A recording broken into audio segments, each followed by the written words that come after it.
After tonight, we won't have to hide anymore. That was the sentence I heard my husband say through a half-open door on the morning of our 10th anniversary party. The woman answering him was Ana Reyes, my best friend of 12 years. I didn't discover their affair through lipstick on a shirt or a message flashing on his phone at midnight. I found them inside the restored barn where 50 people would soon gather to celebrate our marriage. They were standing beside the head table I had decorated for Mark and me, discussing the life they planned to begin the next morning. And if I had arrived 5 minutes later, I might never have heard them. 3 days earlier, I had been standing in our kitchen with a stack of invitations, checking names off a list and worrying about flowers. 10 years of marriage felt important enough to celebrate properly. Mark and I had met in a college library, and the barn was where he proposed 4 years later. He had suggested returning there for our anniversary. "Let's invite everyone," he had said. 10 years deserves more than a quiet dinner. At the time, I thought he was trying to bring us closer. Mark had been distant for months. He stayed late at the office, carried his phone into the garage, and sometimes looked irritated when I asked ordinary questions. Whenever I mentioned it to Anna, she defended him. "He's under pressure," she told me. "Don't let one difficult season make you doubt 10 good years." I trusted her because Anna knew every important part of my life. She had been beside me when Mark and I got married. She brought groceries when my mother had surgery. She sat at my kitchen table when I worried that my marriage was becoming quiet and told me I was imagining the distance. All that time, she was helping create it. Anna was engaged to Jason Miller, a civil engineer she had dated for nearly 3 years. His name was on our guest list, too, but Anna told me he had been called to a project site and probably wouldn't make the party. I remember feeling sorry for her. She smiled and said she was used to his schedule. I had no idea how often I had mistaken her lies for ordinary disappointment. On Friday morning, I drove to the barn shortly after 9. The caterer was due at 11, and I wanted to check the tables before the room became busy. Mark had told me he had an early conference call. Anna said she would meet me at noon with the flowers. Then I saw Mark's car parked at the far end of the gravel lot, partly hidden behind an overgrown hedge. My first reaction was happiness. I thought he had come early to surprise me. The side door was unlocked. I heard voices as I approached, and then Anna said, "She still doesn't know. I feel sick every time she talks about the seating chart." Mark answered, "She'll know after the party. The apartment is ready, the paperwork is ready, and tomorrow we can finally stop pretending." I stopped before reaching the doorway. Anna lowered her voice. "I don't want her to hate me." "She's going to hate both of us," Mark said. "That doesn't change anything." "And Jason?" There was a pause. "You told me you ended it with him." "I will. Tonight." "After tonight," Mark said, "we won't have to hide anymore." I moved close enough to see them through the gap. Anna's hand rested on Mark's chest. His hands were around hers. They stood beside the 2 chairs reserved for us, as if the head table already belonged to them. For several seconds, I couldn't breathe normally. I wanted to walk inside and demand an explanation, but an explanation would not change what I had heard. It would only warn them that I knew. Anna's purse sat on a folding chair near the entrance. A document protruded from the open top. I pulled it out carefully and saw a lease agreement for an apartment across town. Mark Foster and Ana Reyes were listed as tenants. The move-in date was Saturday, the morning after our party. The signatures were 6 weeks old. 6 weeks earlier, Mark had brought home my favorite takeout and suggested the anniversary celebration. He had already signed a lease with my best friend, then encouraged me to invite our families to watch him pretend to love me one final time. I photographed every page of the agreement and returned it to the exact place where I found it. Then I walked back to my car. I managed to close the door before my hands began shaking. The tears came so suddenly that I couldn't see the barn through the windshield. I sat there thinking about Anna listening to me discuss my marriage, Mark telling me I was tired and suspicious, and the two of them deciding when I would finally be allowed to know the truth about my own life. For a few minutes, I was not calm or clever. I was simply trying to understand how the two people I trusted most had managed to lie to me together. Then I remembered Mark's words after the party. He wanted the celebration first. He wanted photographs of a happy marriage and a room full of people listening to his anniversary speech. Then he planned to speak to me privately and claim we had simply grown apart. The party would help him leave without admitting what he had done. I decided not to cancel it. I called my older brother, Daniel. He was a contracts attorney who lived 2 hours away. I sent him the photographs and told him exactly what I had heard. He was silent for a moment. "Do not confront either of them," he said. "Go home. Copy your financial records. I'll contact a family law attorney I trust and meet you this afternoon." I asked if I could file for divorce that day. "Not responsibly in a few hours," he said. "But we can prepare you, protect the records, and have the petition ready for filing Monday morning." Sigh. It wasn't the instant solution I wanted, but it was honest. I finally had a plan based on facts instead of anger. At home, I gathered bank statements, tax returns, insurance documents, and mortgage records. While searching the study, I noticed Mark's old tablet charging inside a desk drawer. We used it as a shared household device, and he had never disconnected his message account. I opened it. Months of conversations appeared. There were no harmless explanations waiting for me. Mark and Anna had been meeting for 8 months. They scheduled afternoons at hotels while telling me they were working. Anna coached Mark on what to say when he came home late. Mark warned her whenever I started asking questions. They discussed the apartment, furniture, and how he would describe the end of our marriage to our friends. One message from Anna hurt more than all the others. "Emily thinks you're depressed.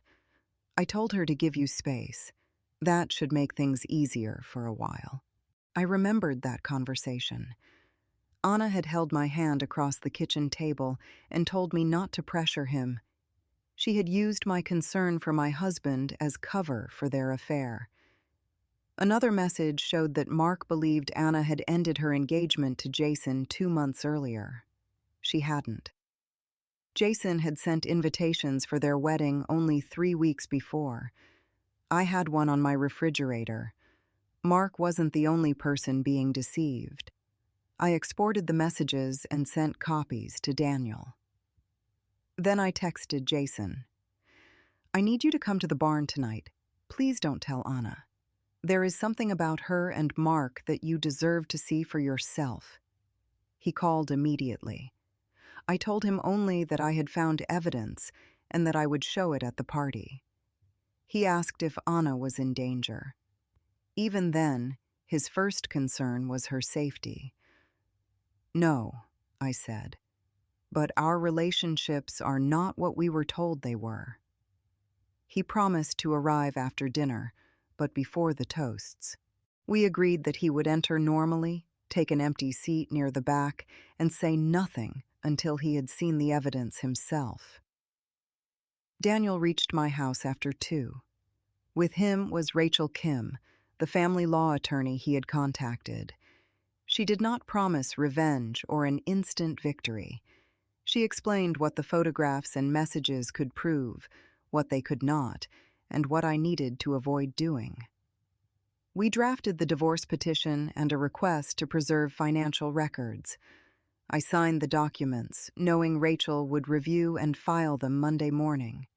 We also discovered that Mark had transferred $18,000 from our joint savings into a new account 6 weeks earlier. The amount matched the apartment deposit, advance rent, and furniture purchases mentioned in his messages with Anna. That money had come from the account where we saved for home repairs and emergencies. Mark had not only planned to leave me, he had used our shared savings to prepare his new life. Rachel told me not to threaten him or make claims about what I would receive in the divorce. The financial records would speak for themselves later. By 4 o'clock, I had everything I needed. Then I went upstairs to get ready for my anniversary party. I put on the dark green dress I had bought weeks earlier. Halfway through applying my makeup, I saw Anna's face in my memory, sitting beside me after my mother's surgery, sleeping on our couch so I wouldn't be alone. I began crying again and had to wash my face and start over. That was when I understood what hurt most. I had felt Mark pulling away for months, but Anna had stayed close, listened to my fears, and watched me blame myself while knowing the real reason. Mark came home shortly after 4. He changed into his suit, adjusted his tie in the hallway mirror, and kissed my cheek. "You look beautiful," he said. I looked at the man I had known for 11 years. He seemed completely relaxed because he still believed I knew nothing. "Are you ready?" he asked. "I am now," I said. The barn looked exactly as I had imagined. String lights crossed the wooden beams, white flowers stood in glass vases. A screen behind the platform was prepared for a slideshow of our marriage. Our parents arrived first, followed by college friends, neighbors, and several people from Mark's firm. Anna arrived in a navy dress carrying a gift bag. She hugged me and told me I looked incredible. 10 years, she said. Can you believe it? I held her gaze. Not anymore, I said. Her smile weakened for a second, but then someone called her name and she turned away. Daniel arrived with his laptop. Rachel had advised him not to display private hotel details or anything unrelated to proving the deception. We chose 3 pieces of evidence: the lease, 1 message establishing the 8-month affair, and the transfer from our joint savings. You can still handle this privately, Daniel said. I looked across the room. Mark was laughing with his college roommate. Anna pretended to check her phone while watching him. They expected me to provide the food, the music, and the photographs they would later use to support their version of our breakup. They turned my anniversary into a cover story, I said. I'm not protecting that story for them. Dinner began. Mark played the attentive husband, refilled my water, and rested his hand on the back of my chair. Every gesture felt rehearsed. Until that morning, he had controlled the situation because he knew the truth, and I did not. Now that advantage was gone. Shortly before dessert, Jason entered through the main doors. He was still wearing the dark jacket and work clothes he used at project sites. He greeted 2 people he knew, then took an empty chair near the back as we had agreed. Anna noticed him almost immediately. Her shoulders tightened and she hurried across the room. I thought you had to work all night, she said. We finished earlier than expected, Jason answered. It was the explanation we had prepared. He spoke calmly, but he did not hug her or take the seat she offered beside her. Mark glanced toward them, recognized Jason, and quickly looked away. For the rest of dinner, Anna checked the back table every few minutes. Jason remained there and watched the room, waiting to hear the same truth I had discovered that morning. After dinner, the DJ invited Mark to the platform for the first toast. He raised a glass and smiled at our guests. 10 years ago, I walked into a library looking for a study partner and found the person I wanted to spend my life with. The room responded warmly. Mark spoke about our first apartment, the years we spent building a home, and the way I had supported every change in his career. The memories were real, and that made the speech harder to hear. Our marriage had existed. He had simply decided that its good years excused the dishonest way he planned to end it. Emily has been my best friend, my partner, and the reason I became a better man, he said. I am lucky to call her my wife. Everyone applauded. I stepped onto the platform beside him. Thank you, Mark, I said. That was a beautiful speech.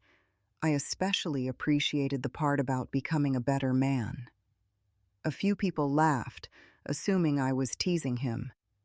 But our guests came here to celebrate the truth about our marriage. I think they deserve to know what that truth is. Mark's smile changed.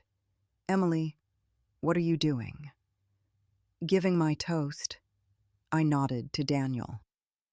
The anniversary photographs disappeared from the screen. In their place appeared the first page of the apartment lease. This agreement was signed 6 weeks ago, I said. The tenants are my husband, Mark Foster, and my best friend, Anna Reyes. Their move-in date is tomorrow morning. The applause stopped. Somewhere near the back, someone set down a fork. Mark stared at the screen. Anna remained seated, but all the color left her face.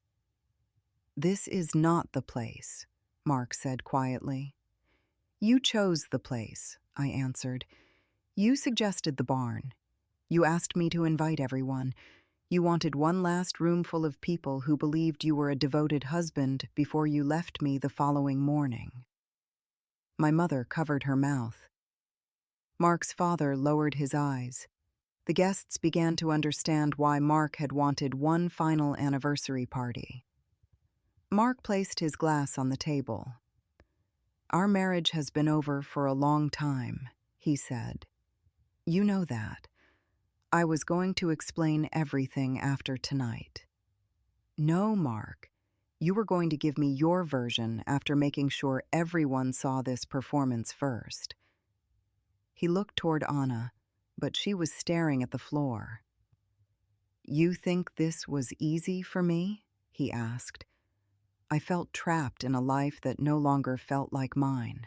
For a moment, the anger in his voice made me remember all the times I had asked if he was unhappy, all the times he had said he was tired, busy, or fine. You were allowed to be unhappy, I said. You were allowed to leave. You were not entitled to lie for 8 months, use my closest friend to manipulate me, and spend our savings on an apartment while asking me to organize your farewell party. Daniel changed the screen. A message from Anna appeared. Emily thinks you're depressed. I told her to give you space. That should make things easier for a while. I looked at Anna. When I asked you for help, you used my fear to protect your affair. Anna stood slowly. I never meant for this to happen, she said. I know that sounds impossible, but I didn't plan it. 8 months is not an accident. Tears filled her eyes. I was going to tell you. When? After I helped you choose flowers for your wedding to Jason? Mark turned toward her. What wedding? Anna froze. Before she could answer, Jason stood from his chair at the back of the room. Our wedding, he said, the one we scheduled for November. Mark looked toward the voice and saw Jason standing among the guests. He had been in the room long enough to hear the entire disclosure. Mark turned back to Anna. You said the engagement was over. Jason walked forward and stopped beside the last row of tables. He kept his voice controlled. She told me we were choosing a venue next month. Anna looked from Jason to Mark. Both men were now hearing how differently she had described her life to each of them. Jason, I can explain. You told me Mark was helping Emily plan this party, he said. You said that was why you were spending so much time with him. Mark stepped away from her. For the first time that evening, Mark looked confused instead of angry. He had believed Anna was honest with him, even while they were both lying to me. Now he knew she had also lied to him. I signaled Daniel again. The bank record appeared on the screen. This is the last thing I'm sharing tonight, I said. 6 weeks ago, $18,000 disappeared from our joint savings. The transfer matches the apartment deposit, advance rent, and furniture listed in Mark and Anna's messages. Mark's expression hardened. You went through my accounts? Our accounts, I said. That distinction matters. I removed a folder from my bag. These are not filed divorce papers, because real legal decisions take longer than a few angry hours. They are documents prepared with a family law attorney. The petition will be reviewed and filed Monday. From now on, your lawyer can contact mine. He looked at the folder, but did not take it. You planned all this today? No. You planned it for 8 months. I simply stopped cooperating. No one applauded, and I was glad. This was not a victory. It was the end of a marriage and an engagement caused by decisions Mark and Anna had hidden from Jason and me. Jason looked at Anna. The engagement is over, he said. Then he turned to me.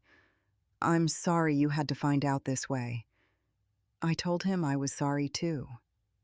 Mark tried once more to move the conversation somewhere private. Emily, we need to talk alone. We did need to talk, I said. 8 months ago. Before the hotels, the apartment, and the money.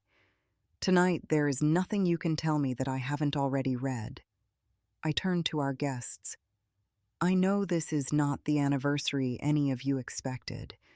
It isn't the one I expected either.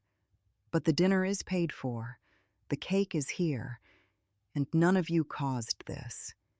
Please stay if you want to. My voice began to break. My mother came to the platform and took my hand, and I nearly lost the control I had held since morning. Mark left first. He walked through the barn doors without his coat and without looking at Anna. Anna followed several minutes later, but she left alone. She and Mark had planned to move into the apartment the next morning. Now, neither of them was willing to go there with the other. Jason stayed only long enough for Daniel to give him copies of the evidence relevant to him. Then he thanked me for telling him and left through a different door. I remained at the party. I sat between my mother and Daniel and ate the meal I had spent weeks selecting. Some guests left quietly. Others stayed, not because they wanted more drama, but because they did not want me sitting in that barn alone. My college roommate removed Mark's place card. My father cut the anniversary cake without making a speech. A friend from work collected the framed photographs before I had to look at them again. I did not feel triumphant. I felt humiliated, furious, relieved, and exhausted. But I was no longer confused.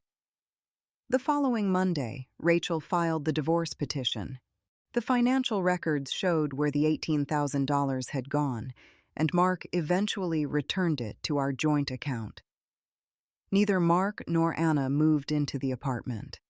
Mark remained responsible for most of the lease because he had supplied the deposit and signed as the primary tenant. The consequences continued during the 6 months it took to finish the divorce. Jason canceled the wedding and ended all contact with Anna, except for arranging the return of their belongings. 3 weeks after the party, Anna sent me a long apology. She admitted that she had listened to my fears and deliberately redirected my suspicions because protecting the affair mattered more to her than protecting our friendship.